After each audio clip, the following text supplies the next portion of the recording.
مستحب یہ ہے کہ اگر آدمی کر لیتا ہے تو ثواب ملے گا، اور اگر نہیں کرتا ہے تو گناہ نہیں ہوگا، چاہے وہ زندگی بھر نہ کرے.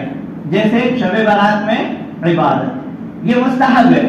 اچھا میں نے یہ 5 درجے بتائے، فرض، واجب، سنت، مستحب، 4 درجے. اب یہ شریعت میں ایک بہت اہم چیز جو ہے جو ہم لوگوں سے چھوٹ رہی ہے، جس کی وجہ سے بہت سارے فساد پیدا ہوتے ہیں سمجھنے میں، وہ یہ ہے کہ ہر چیز کو اس کے مقام پر رکھنا ضروری ہے. جو جس درجے کی چیز ہے اس کو اسی درجے پہ رکھا جائے گا. فرض جو ہے فرض کو فرض سمجھ کر کریں گے، واجب کو واجب سمجھ کر کریں گے، سنت کو سنت سمجھ کر کیا جائے گا، مستحب کو مستحب سمجھ کر کیا جائے گا. اگر کوئی اچھا کام بھی ہے اس کو لیکن ہم ضروری سمجھ کر کر رہے ہیں لیکن شریعت میں ضروری نہیں ہے تو وہ بدعت بن جاتا ہے. مثال کے طور پر یہ شب برات ہے، شب برات کی صرف اتنی فضیلت ہے کہ یہ مستحب ہے، اس میں جو شخص عبادت کرے گا اللہ رب العزت اس کے سارے گناہوں کو معاف فرما دے گا. اس رات میں جو بھی عبادت کرے گا اس کے سارے گناہوں کو اللہ معاف فرما دیتا ہے. لیکن اسی درجے میں اس کو رکھنا ہے.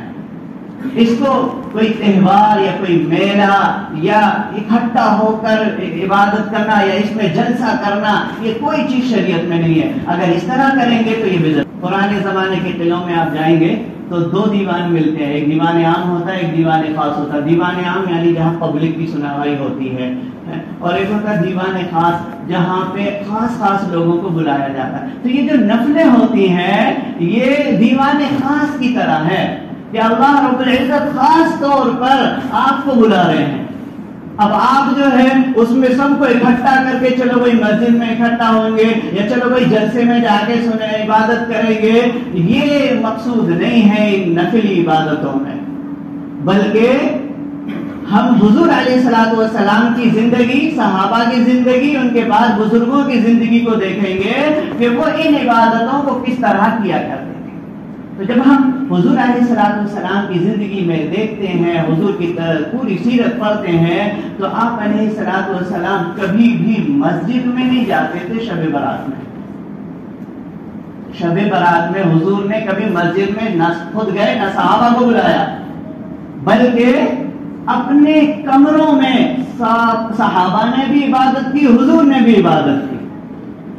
وہ تو بعد کے لوگوں نے کہ بھئی گھروں میں جا کے لوگ سو جاتے ہیں، عبادت نہیں کر پاتے ہیں، اس لیے کہہ دیا کہ جن لوگوں کے گھروں میں جگہ نہ ہو، جو لوگ گھروں میں عبادت نہ کر پاتے ہوں وہ مسجد میں آ جایا کریں.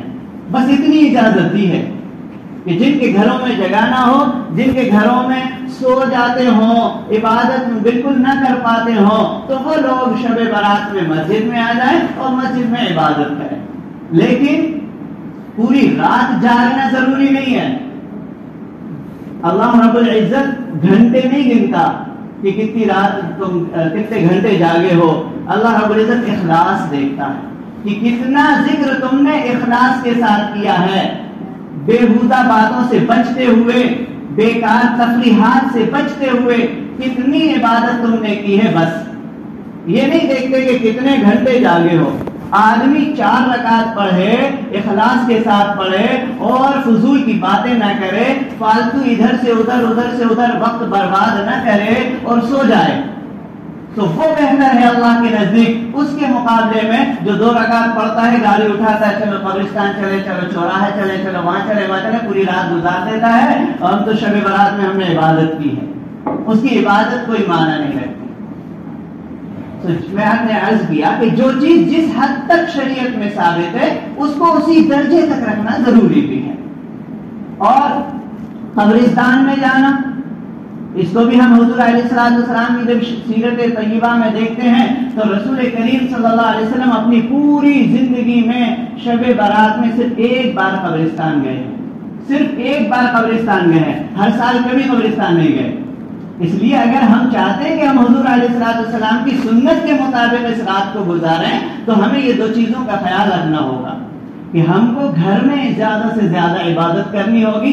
جتنا زیادہ قرآن شریف پڑھنا چاہیں پڑھیں، نماز پڑھیں، تسبیح پڑھیں، اور دوسرا اگر ہم کو قبرستان جانا ہی ہے تو کبھی زندگی میں ایک آدھ بار چلے گئے، یا کبھی چلے گئے 1 سال چلے گئے 1 سال چھوڑ دیا، اور ہجوم بنانا نہیں ہے، ہجوم کہیں بھی نہیں ہے، نہ تو جلسے میں، اور نہ بعض حضرات نے، بعض بزرگوں نے جو ہے جلسے شروع کر دیے کہ چلو شب برات میں جلسے کر دیں، اسی بہانے سے لوگ آ جائیں گے، دین کی بات سن لیں گے اور نمازیں پڑھ لیا کریں گے۔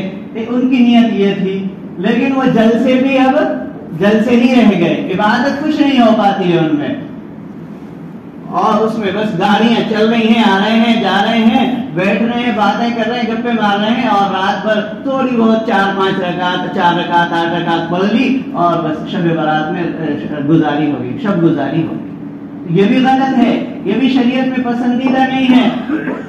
شریعت میں صرف یہ 2 میں نے جو عرض کیا کہ اگر زیادہ بہتر تو یہی ہے کہ گھروں میں عبادت کری جائے، اگر گھر میں جگہ نہیں ہے یا کوئی اور عذر ہے تو آ کے آدمی مسجدوں میں عبادت کرے، لیکن اکٹھے ہو کر نہیں کہ اب تو بھائی صلاۃ التسبیح کی جماعت ہونے لگی، صلاۃ التسبیح کی بہت سارے لوگ جماعتیں کرنے لگے، یہ بھی شریعت میں نہیں ہے، یہ بھی غلط ہے۔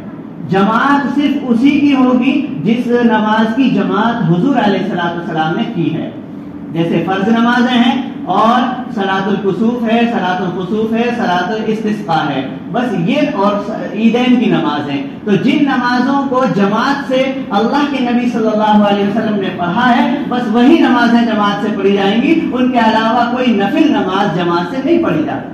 اسی طریقے سے بہت ساری خاص نمازیں لوگوں نے بزرگوں کے اس مکاشفے اور ان کے تجربے کی وجہ سے جو ہے پڑھنے لگے کہ پہلی رکعت میں اتنی بار یہ سورت پڑھو، اتنی بار یہ سورت پڑھو، اتنی بار یہ سورت پڑھو، تو ایسا کچھ بھی نہیں ہے۔ ہاں اگر کوئی کسی بزرگ پر اعتماد کرتے ہوئے کہ فلاں بزرگ نے ہمیں یہ بتایا تھا اس لیے ہم یہ پڑھ لیتے ہیں، انشاءاللہ نماز تو ہے، اللہ اس کو قبول فرمائے گا، ایسے کوئی کرتا ہے تو کوئی حرج نہیں، لیکن یہ سمجھنا کہ شب برات میں یہ نمازیں پڑھی جاتی ہیں اور یہ پڑھنا ضروری ہے، یہ غلط ہے۔ اللہ رب العزت مجھے بھی اور آپ کو بھی کہنے سننے سے زیادہ عمل کی توفیق نصیب فرمائے۔